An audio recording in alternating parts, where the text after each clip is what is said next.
Now in this video I'm going to demonstrate a unique skills test that I've devised for woodworking beginners and also guitarists with little or no woodworking experience, or indeed tools or workspace. And now you'll be amazed, because this test covers pretty well all the skills you need to build my guitar with low-cost ordinary tools and readily available materials. Of course, the difficult bits we buy in, such as a fretted fingerboard and also a bridge. But this guitar demystifies the exclusive art of the luthier. For instance, I use a very thin birch plywood for the sides and back, and I use a router to trim or reduce to thickness the top. Now, more about the guitar later, before some viewers switch off. Even if you are not interested in building your own guitar, this skills test is a perfect fast-track introduction to woodworking, ideal for beginners and a refresher for old hands. Now, I'm going to demonstrate various skills and processes in real time. So although the test is condensed in itself and based on half a century of my teaching experience, you need patience to gain success at woodworking. The skills test should take 2 to 3 hours and uses the standard already machine planed softwood section. So the first thing you do is you select some knot-free pieces. If you make mistakes, as you will if you are a complete beginner, then just start again on the particular piece. I want you to make mistakes here and not on the guitar. So first we measure in, and using the ballpoint pen we mark 2 lines, let's say 150mm apart. We're using the steel rule. Oh, I've used a face mark. That gives me a reference for where the stock of the square should be. I square across the first line and I shade waste, and then I square across the second line using my hand as a vice to make sure that the stock of the combination square is firm against the wood. Now I'm squaring the lines across the edge of the wood.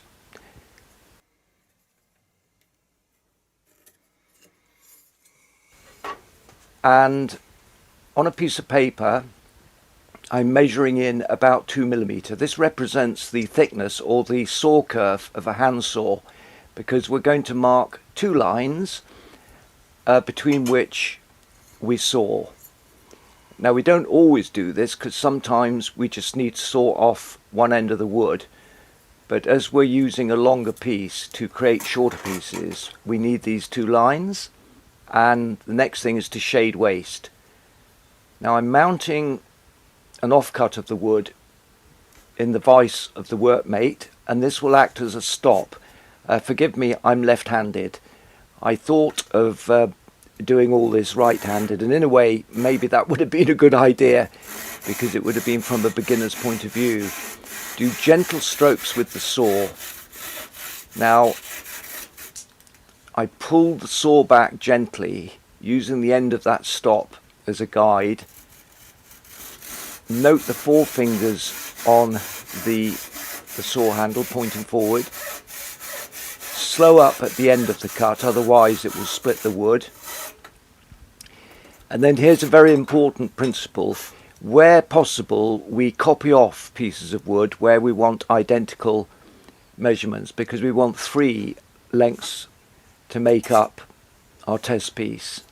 So instead of using the steel rule, I'm copying off and I'm squaring off. And then I use the paper copying piece to get that second roughly 2mm line.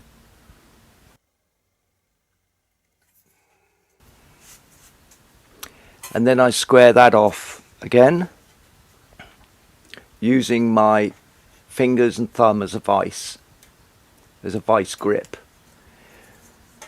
Okay, now this time, instead of using the hand saw, the tenon saw, I'm using the small bandsaw. This is a remarkable machine.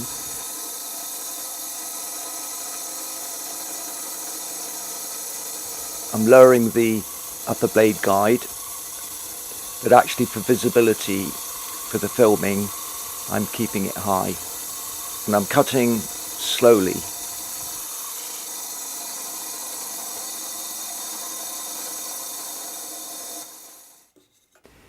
Now I can mark off the third piece.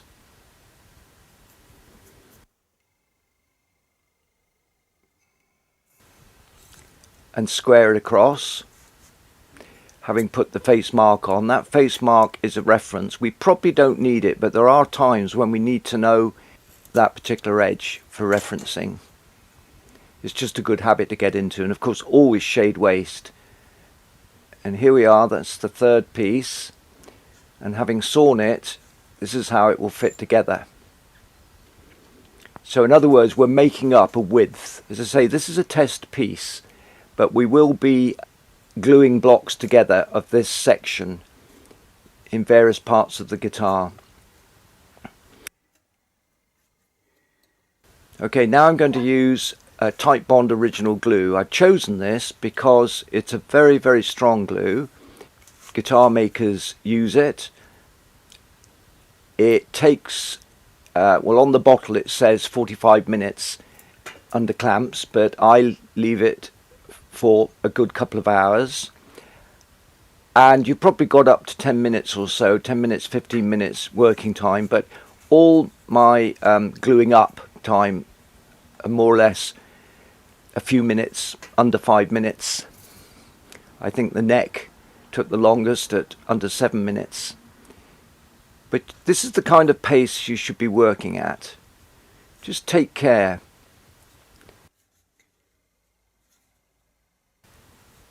And now we're going to clamp it.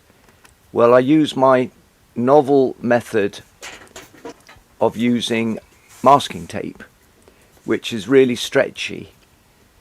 And I just put the tape on, and it's very important that you put it on the middle first and then turn it round and do the opposite side. So always work on opposites and work from the center and then outwards to each end.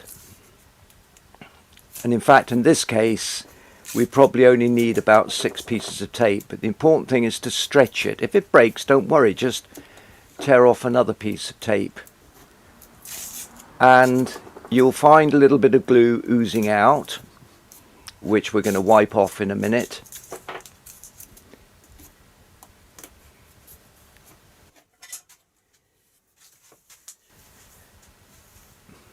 And then I always check my watch and write on there the time at which it started setting, so I can work from 2 hours from there.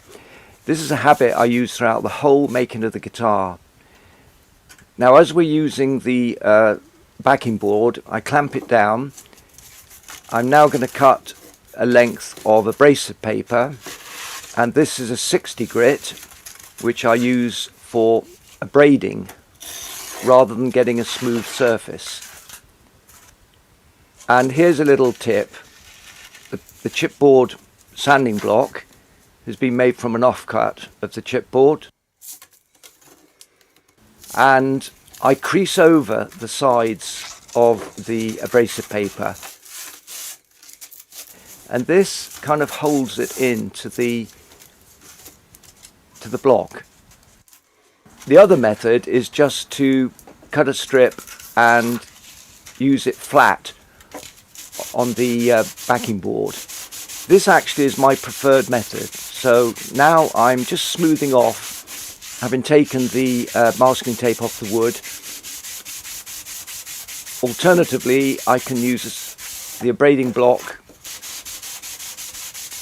to smooth, but there's more of a danger of the wood curving than if you do it against the backing board.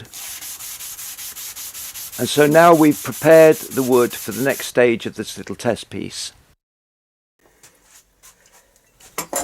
We're now going to cut a joint, and in essence a shallow halving joint, so it will only go down to a depth of about 5 mm. Now, I'm not measuring it, I'm copying it.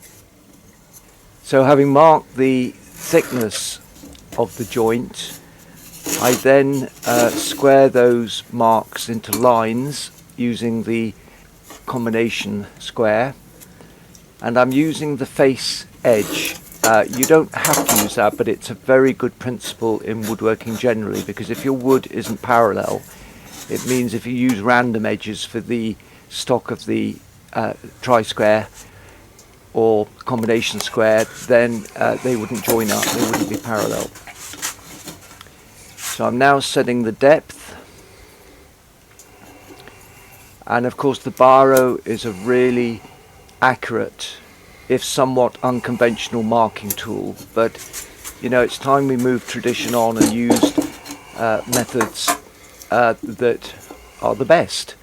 And if you put a fairly fine line on, then it will come off quite easily. And of course, avoid using cheap ballpoint pens, because then they tend to leak. I'm now using the combination square as a gauge for getting the width,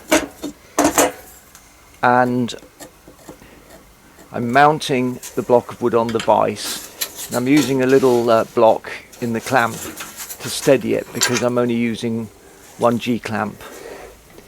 So, you know, a golden rule is to make sure the wood is firm. Using the tenon saw, the most difficult part is the very first cut. Because the teeth point forward, you've got to draw the saw back and leave the whole line on, and then saw right across until you've got, if you like, a trench going right across the surface of the wood, and then you can focus on going down. I haven't bothered too much about the accuracy of the depth of the cut, but you can slow down.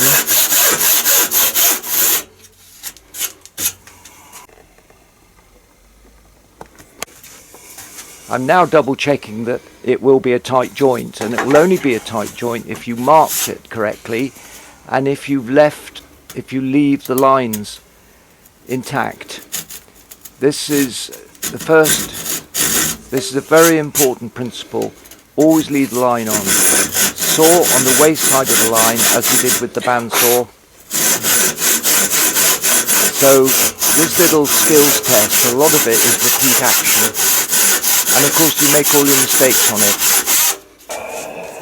Now we're going to remove the waist with a chisel, with the flat side of the blade down, and using the hammer that's part of our low-cost toolkit. Ideally we should use a mallet because it's a softer impact. The hammer will do the job. Make sure you turn the wood round, because if you go straight through you'll split out the grain. So you always go to the middle, turn round, and then do it from the other side. Make sure the wood is secure, and of course make sure the chisel is razor sharp before you start.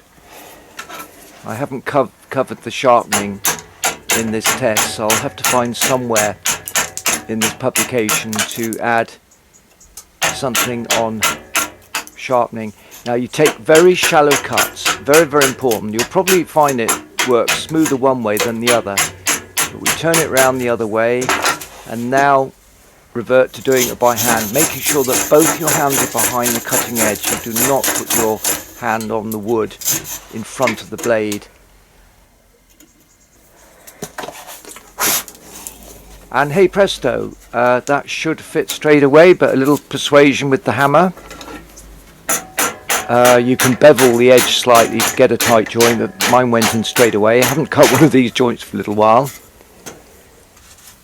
And now I'm going to just trim the edge. Remember that when we glued these together, they wouldn't necessarily be absolutely perfectly flush. So this is one of the beauties of the bandsaw, that we can actually skim a very, very tight cut right up to the line, which you can't do with a handsaw. You need at least 6mm of wood on either side of the cut. So I'm using the masking tape there to feature a curve, a convex curve, and now we're doing a concave. And this is just a little bit of practice of using the bandsaw. And if you don't have a bandsaw, then you would use a jigsaw. But I'd highly recommend you use a bandsaw, a small bandsaw. Absolutely useful, invaluable, absolutely invaluable throughout this whole project. So can you see how the line is not quite true? And now very, very slowly and carefully use the bandsaw, which has got a razor sharp blade, and just slowly go all the way round on the outside of the line. I'm raising the guide so that you can see. But if you go really slowly, it doesn't make any difference. The bandsaw still works. You know, people get very pedantic about, oh, the guide has got to be right above the wood, but actually if you use the bandsaw really gently, that blade ain't going nowhere other than where you want it, which is right up on the line, against the line, but leaving the whole line on. That's so important. And look at how slowly I'm doing it. Do not be tempted to do it really quickly. Okay, so now we do more or less the same on the, let's just true it up first, just deciding which way I go in, whether I'm left-handed or right-handed.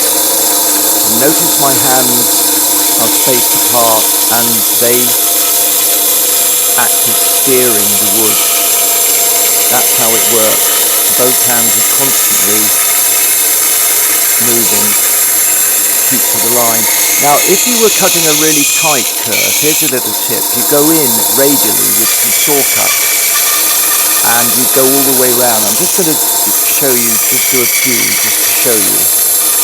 And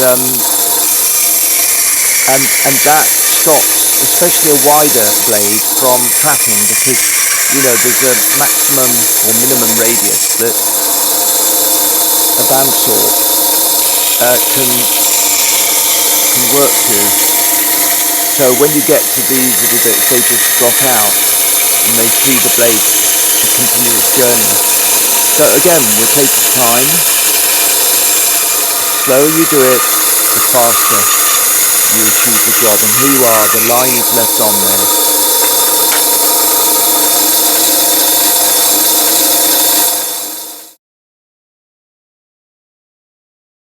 I'm going to drill a hole in the piece of wood, router skim the surface, because this is how we'll be reducing the face on the guitar.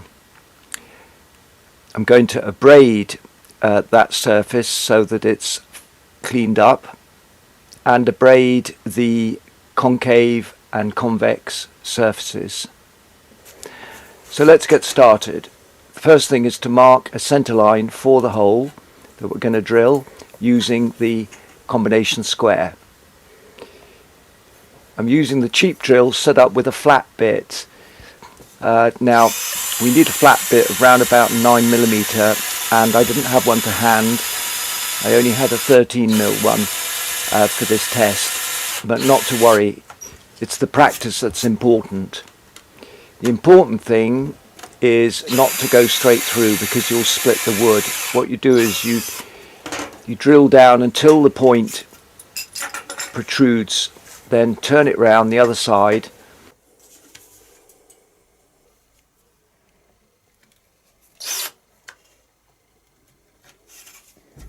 looks as though the drill is going the other way, but it's not, but it rotates clockwise. So I go down slowly and carefully, holding the wood.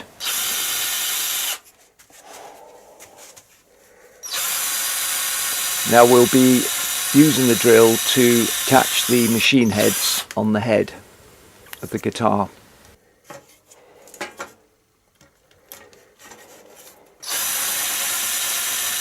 And eventually it should break through the wall from the other side. Now I'm abrading the end of the piece of wood the convex curvature using the abrading stick, and for the concave surface, mount it in the workmate, and I'm using the braiding stick. But actually it would be better to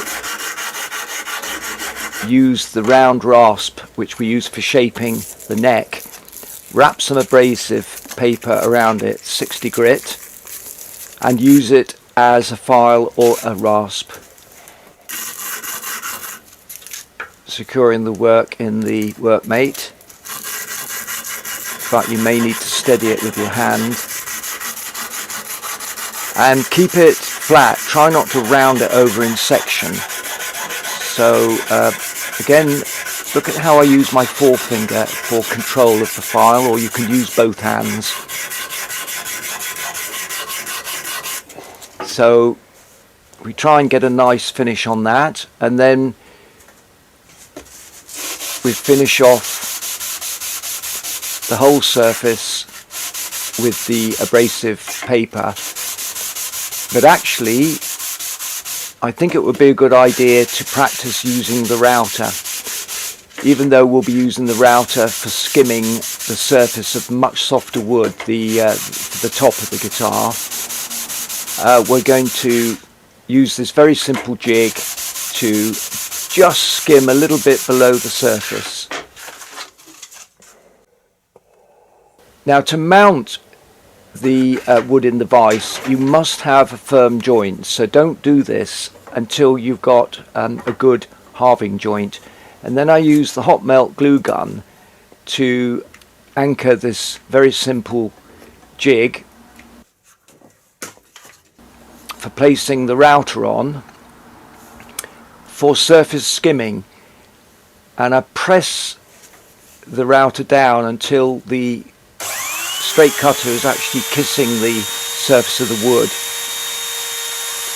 and then draw the router backwards and forwards. And it doesn't matter if the jig moves with it, but you move the jig sideways to cover the surface. So obviously you've got to have your eye on the jig, always making contact with the workmate top. You don't want it slipping off. It's actually much easier when we come to do the top. But that's it. That's a skill test.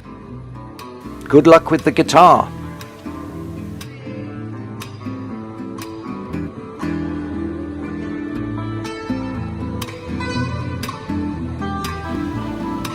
Now, it's a myth that a guitar has to be made perfect to sound good. Some of my best sounding guitars are less than perfect. And talking of mistakes, I chose the wrong place to busk with my guitar when I was in Prague.